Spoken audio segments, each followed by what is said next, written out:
आज कुछ ऐसा सुन लिया है कि दिल बड़ा बोझल सा है, बहुत भारी दिल हुआ है कि ऑपरेशन सिंदूर के बाद से ही दहले पाकिस्तान के लिए एक और बुरी खबर है। मुल्ला मुनीर की रातों की नींद उड़ाने वाला वीडियो आ गया है। आज दोस्तों बात उस महाशक्ति की जिसकी रफ्तार के आगे रडार अंधे हो जाते हैं। बात उस ब्रह्मोस की जो अब केवल भारत की सीमाओं की रक्षा नहीं करेगी बल्कि भारत के सबसे भरोसेमंद मित्रों के हाथों में जाकर एशिया का भूगोल और भविष्य दोनों बदलने वाली है। नाज़रीन, मैंने खुद कुछ दोस्तों से इस वाकये की तस्दीक की है। यह वाकया सुनने के बाद आपकी रूह तड़प उठेगी, आप कांप उठेंगे और आप एक अजीबोगरीब किस्म की कैफियत में चले जाएंगे। यह वाकया नाज़रीन हमारे माशरे के सामने, हम सब के सामने एक सवाल भी है जो आखिर में जिसका जवाब ढूंढने की मैं और आप कोशिश करेंगे। यह वाकया है कि कैसे वियतनाम के राष्ट्रपति की भारत यात्रा चीन के लिए एक बुरे सपने में बदलने वाली है। जी हां, आप सही सुन रहे हैं। अगले हफ्ते नई दिल्ली के पालम एयरपोर्ट पर जब वियतनाम के राष्ट्रपति तो लाम उतरेंगे तो पूरी दुनिया की नजरें केवल प्रोटोकॉल पर नहीं रहेगी बल्कि उस ब्रीफकेस पर होंगी जिसमें 5,800 करोड़ यानी $700 मिलियन की ब्रह्मोस मिसाइल डील का मसौदा रखा है। बल्कि India is a great power कि वो इंडिया जनाब एक बड़ी ताकत बन चुका है। इंडिया ये वो इंडिया नहीं है, ये उन लोगों को वो बताना चाहते हैं। No, this is an India जो ब्रह्मोस की बात कर रहा है। तो लाम को वियतनाम का अब तक का सबसे ताकतवर नेता माना जाता है। राष्ट्रपति बनने के बाद वो पहली बार भारत आ रहे हैं और ये दौरा इसलिए खास है क्योंकि भारत और वियतनाम की सामरिक साझेदारी यानी CSP के 10 साल पूरे हो रहे हैं। आप जो हैं, आप एक छोटा मुल्क है, आपका 250 मिलियन है, उनका 1.4 बिलियन है, उनकी इकोनॉमी 10 गुना आपसे ज्यादा है। ब्रह्मोस अब केवल एक मिसाइल नहीं है बल्कि मेड इन इंडिया का ग्लोबल ब्रांड भी बन गई है। फिलीपींस के साथ भारत $375 मिलियन की डील पूरी कर चुका है और मिसाइलें फिलीपींस ने तैनात कर दी है। इंडोनेशिया भी बातचीत के अंतिम दौर में है और थाईलैंड इसकी मारक क्षमता का कायल है। वो हर दिन कोशिश कर रहा है कि उसे भी ब्रह्मोस मिल जाए। इतना ही नहीं, मिडिल ईस्ट के दिग्गज देश जैसे कि सऊदी अरब और संयुक्त अरब अमीरात यानी कि UAE भी भारत से ब्रह्मोस मांग रहे हैं। अर्जेंटीना और ब्राजील जैसे दक्षिण अमेरिकी देश भी लाइन में लगे हैं। यानी भारत अब दुनिया के उन चुनिंदा देशों में शामिल हो चुका है जो हाईटेक मिसाइल तकनीक का एक्सपोर्टर बन चुका है। इंडिया ने जंगों का मंजरनामा बदल दिया है। पहले जो जंगें सालों की प्लानिंग और एमिनेशन के साथ होती थीं और ड्रोन टेक्नोलॉजी जिसमें बैक वक्त सिर्फ चंद मिसाइल फायर होते थे, नई इंडिया निजाम और ड्रोन ने उनको बदल दिया है। अब एक वक्त में सैकड़ों ड्रोन फायर होंगे। जनाब कमर चीमा साहब, एक स्ट्रैटेजिक एनालिस्ट के तौर पर मैं आपसे एक अपील करूंगा, एक रिकमेंडेशन भी दूंगा कि ये पाकिस्तान वाली फितरत छोड़ दो। हर चीज में मांगा नहीं करा करो। मांग ली है, मांग ली, ये मांग ली का क्या मतलब होता है? India is not Pakistan, 1। Number 2, Pakistan को भी मांगना नहीं चाहिए। We are buying it. जनाब, सीधे सीधे बिजनेस की बात हो रही है, स्ट्रेटेजिक बिजनेस की बात हो रही है, स्ट्रेटेजिक मैन्युफैक्चरिंग की बात हो रही है। आप बोल रहे मांग ली, मुझे तो यही नहीं समझ आ रहा। सो थोड़ा सा ना स्ट्रेटेजिक मेंटालिटी में चेंज आना चाहिए पाकिस्तान में, और मैं चाहूंगा उसमें आप लीड करें पाकिस्तान को कि ले रहे हैं, डिमांड करी है, तो ऑर्डर प्लेस किया है। मुश्किल में है ना, मुश्किल में मांग लिया होता है, मुश्किल में होना, स्ट्रेस में होना, परेशानी में होना। ठीक है, ठीक है, आपकी बात। इसका मतलब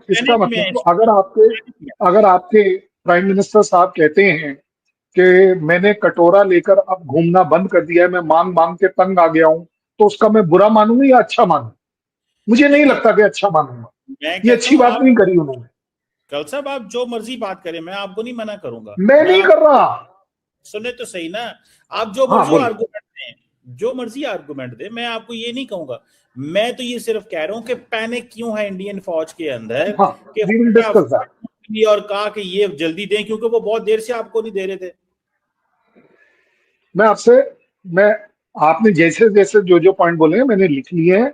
मैं कोई भी ऐसा पॉइंट अवॉइड करूंगा ही नहीं, सवाल ही नहीं उठता कि मैं कोई कहूंगा। लेकिन मैं आपको एज अ स्ट्रेटेजिक एनालिस्ट, आपकी रेपुटेशन स्टेक पर है, मत यूज करे इस तरह के वर्ड जो पाकिस्तान की फितरत या कैरेक्टर डिस्प्ले करे कि मांगी जाती है चीजें। इंडिया ने मांगना बंद कर दिया है। ना कभी मांगते थे, ना मांगते हैं, ना मांगेंगे। I think we both can learn from each other. Next जो आपने बात करी, अब आती है बात वर्नेबिलिटी। भाई अगर हमारी वर्नेबिलिटी नहीं होती तो हमने ये ऑर्डर ही क्यों करे होते? We want our air defence to be strong, there is a doubt. और एक बात बता देता हूं, एक और आपके लिए स्ट्रैटेजी, आप अपने एयरफोर्स, नेवी, आर्मी तीनों को सिखाइए ये बात आपके तरफ से। ये जब आप हाई हेडेड हो जाते हैं ना कि कोई वर्नेबिलिटी नहीं है, तो फिर यही प्रॉब्लम होती है जो आपके साथ हर बार होती है। उन्हें लगता था, आप उन्हें कैलकुलेट करके बताइए कि नहीं जी नहीं, बांग्लादेश, ईस्ट पाकिस्तान कोई छू नहीं सकता हमें, तो भाई साहब क्या हो गया? आपको लगा कि नहीं जनाब, कारगिल में तो हम सीधे ग्लेशियर के ऊपर चढ़ जाएंगे, आपको पता है क्या हो गया। सो मत करिए इस तरह की गलतियां, क्योंकि you are a man of new world, new Pakistan. उसे दिखाना है कि वनरेबिलिटी होना कमजोरी नहीं होती है, कमजोरियों को ओवरकम किया जाता है। आपको एयर डिफेंस का जमाना है तो आप अपनी एयर डिफेंस तैयार करें। ये मिसाइल महज एक हथियार नहीं बल्कि जदीद तरीन एवियोनिक्स और नेविगेशनल टेक्नोलॉजी का वो शाहकार है जो फ़ज़ा में अपनी समत बदलने और हदफ को हैरत अंगेज़ दुरुस्तगी के साथ निशाना बनाने की भरपूर सलाहियत रखता है। इसकी दिफाई टेक्नोलॉजी अब आलमी मयार के हम पल्ला हो चुके हैं। आपका इनडायरेक्ट वेपन्स का सिस्टम है, इसलिए आजकल आप ड्रोन और मिसाइल के ऊपर कंसंट्रेट करें। सो नथिंग, मैं फक्र से कहता हूं एज आर्मी मैन, वनरेबिलिटी होना मुझे सिखाता है कि yes, how do I take my defences correctly.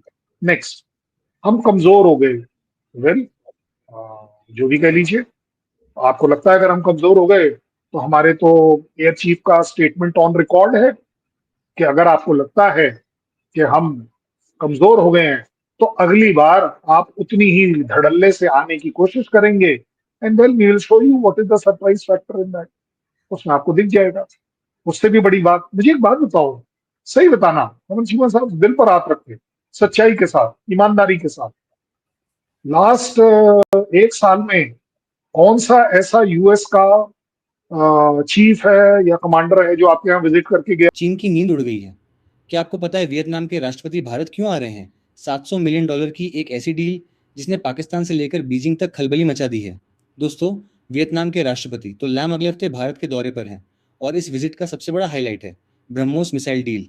जी हाँ, करीब $700 मिलियन की ये डील भारत और वियतनाम के मिलिट्री रिश्तों को एक नई ऊंचाई पर ले जाएगी। इससे वियतनाम की समुद्री सुरक्षा, मैरीटाइम डिफेंस और भी मजबूत होगी। लेकिन असली पंगा चीन के साथ है। चीन जिस तरह से अपना डिफेंस बजट बढ़ा रहा है और पड़ोसी देशों पर दबाव बनाने की कोशिश कर रहा है, भारत ने उसकी काट ढूंढ ली है। भारत अब चीन के उन सभी पड़ोसियों को ब्रह्मोस दे रहा है जिनके साथ चीन का विवाद है। ये भारत की एक मास्टर स्ट्रोक जियोपॉलिटिकल स्ट्रैटेजी है। चीन इस डील से इतना बौखलाया हुआ है कि उनके मीडिया में अभी से चीख पुकार शुरू हो गई है, क्योंकि अब साउथ चाइना सी में चीन की दादागिरी नहीं चलेगी। क्या आपको लगता है कि भारत की यह ब्रह्मोस डिप्लोमेसी चीन को शांत रख पाएगी? अपनी राय कमेंट्स में बताएं।